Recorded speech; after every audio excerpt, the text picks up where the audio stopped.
Göbekli Tepe. Was there an even older civilization? Was the world's earliest documented temple built by a community of hunter-gatherers in southern Turkey, while the northern hemisphere of Earth was buried in massive Ice Age glaciers? Göbekli Tepe, also known as Potbelly Hill or Hill of the Navel, the Göbekli Tepe site was created some 12,000 years ago. While some components may be substantially older, however, since 1994, archaeologists have been hard at work excavating the ancient temple. Since it is so large and intricate, they have discovered odd animal engravings, enormous stone pillars, and the earliest known examples of megalithic rites along the way. The entire slope was built by people. The question is, by which people? Numerous buildings distributed throughout a space that is about 1,000 feet, or 305 meters broad, and 50 feet, or 15 meters tall, are hidden by all that dirt. The individuals who created the site erected sizable stone circles that were beautifully adorned before someone buried them in the sand.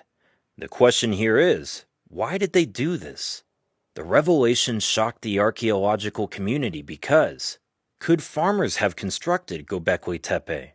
At the time being, farming wasn't even a thing. Furthermore, Göbekli Tepe would have had to be constructed using crude tools and human hands, since there were no domesticated pack animals or metal equipment to lessen the load. The largest puzzle surrounding the site, however, is it still being solved after all these years of investigation? This mysterious site leaves us with a lot of questions. Why was it never found before? Why was it buried all of a sudden? What was it used for? And what are all the images on the pillars about? Now that we know they decoded Pillar 43, let's dive right in. There is no proof that someone ever inhabited Göbekli Tepe. There were no evident graves or dwellings. Scientists were therefore compelled to examine the surrounding area to learn more about the site's visitors. When they did, they discovered evidence that for many years before the appearance of Göbekli Tepe, Stone Age hunter-gatherers in the area looked to be constructing modest, long-term villages where they appeared to have shared their foraged resources. If that is proven, then sharing may have aided in the development of society. Even so, why did hunter-gatherers from these nearby settlements appear to collaborate in great numbers to construct Göbekli Tepe? One of its biggest mysteries is the response to that query. Around the conclusion of the last ice age, something unusual occurred in southeastern Turkey. Our Stone Age gatherer ancestors suddenly became farmers and began to establish communities. This occurred all across what would later come to be known as the Fertile Crescent, which reached as far as the Persian Gulf, which is widely believed to have originated in Mesopotamia around 6,000 years ago. But a new interpretation of history is urgently needed today. Archaeologists discovered strangely engraved stones sticking out of the earth in a farmer's field in 1994 while conducting research there. A few of the gigantic sizes, several amazing discoveries have been made as a result of later excavations. We must put aside any preconceived notions we may have about our Stone Age forebears to fully appreciate this freshly discovered archaeological site. Beneath the modern canopy built to protect it from the elements is the Göbekli Tepe. Up to 20 additional stone enclosures and more than 200 pillars were found inside the Hell in 2003 during a geophysical survey employing ground-penetrating radar. Most have not been excavated. A massive megalithic complex covering 9 hectares, or more than 12 soccer fields, was discovered. It is a sizable location. You cannot simply make something like Göbekli Tepe out of thin air without any prior training, understanding, or experience dealing with stone. There must be a long history there, but it is absent. And to me, it certainly suggests a lost civilization, transferring to hunter-gatherers their technology, their know-how, and their knowledge. Make sure to subscribe to History Flicks and hit the bell icon so you won't miss any of my future history updates. There are more discoveries here that date to the end of the previous ice age besides the Göbekli Tepe. 2019 saw the start of excavations at Karahan Tepe, an additional site approximately an hour's drive to the east, when Turkish archaeologists found something unexpected.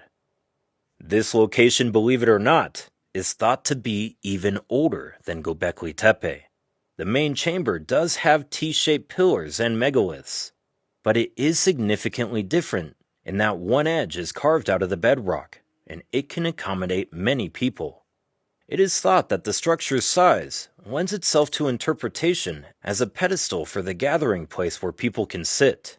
The Karahan Tepe appears to be a location for ritual gatherings of some kind.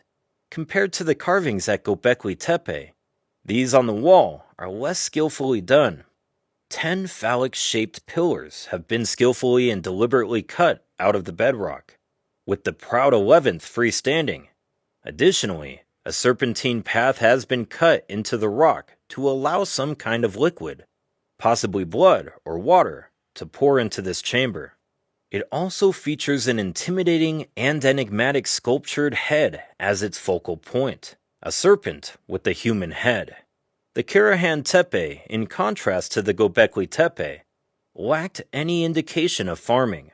There is no doubt that the people who constructed this structure were still hunter-gatherers. It is believed that settlement came first, and then people began to create new ways of living. They altered the architecture, the technology, and so forth.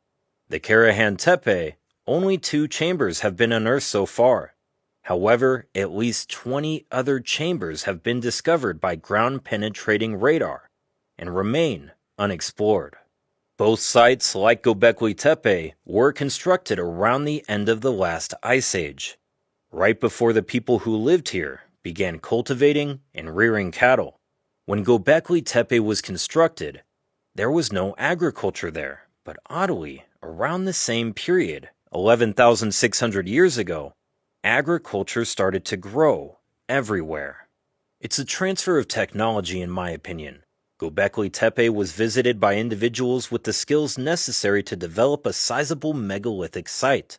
They used that site to organize, mobilize, and introduce the local populace to agriculture, while utilizing the prior expertise in the industry.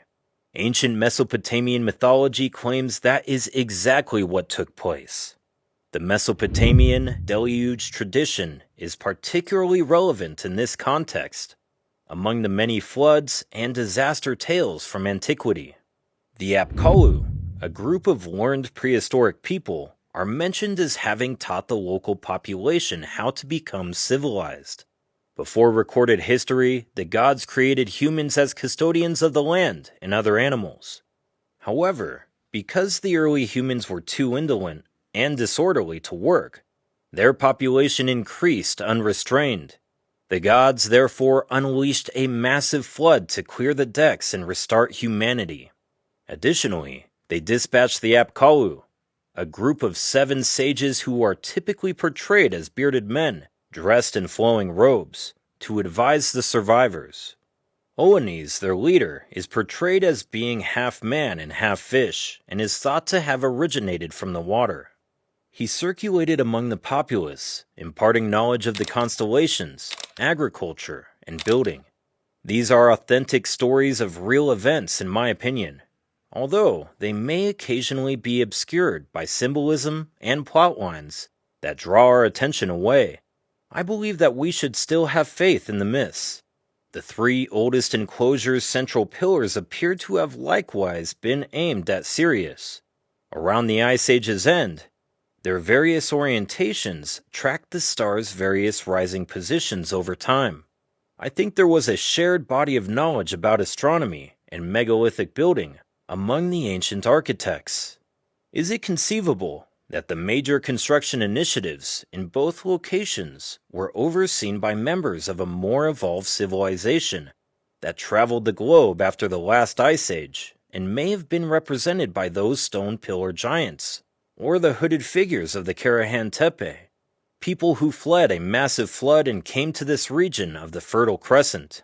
What were they trying to convey? And if so, could the sculptures of animals possibly be communicating something to us? The Vulture Stone, commonly known as Pillar 43, is 11,600 years old. The animals etched onto Pillar 43 occur next to symbols of 3 sunsets, and the motifs on the stone are said to depict asterism. They might represent 4 significant occasions in the solar year, if taken with the sun disk in the center of the stone: the spring and fall equinoxes, the summer solstice, and the winter solstice. One of the pillars at Göbekli Tepe with the most magnificent decorations is Pillar 43 in Building D. Its 3 sides are ornamented. The most lavish decoration is on the broad side that faces the west. There are both abstract and animal images. The composition's upper portion consists of 3 handbag-shaped objects, each accompanied by a different wild animal. A vulture is seated below it, with the ball on its wing.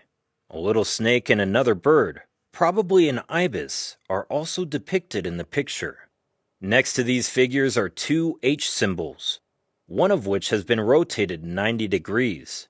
The additional images that round out the narrative on the opposite shaft include a fox, a scorpion, and a bird's head. The most striking figure is that of a headless man with an erect penis. On each of those significant occasions in the calendar year, the carvings would depict an asterism that occurred in the night sky behind or close to the setting sun.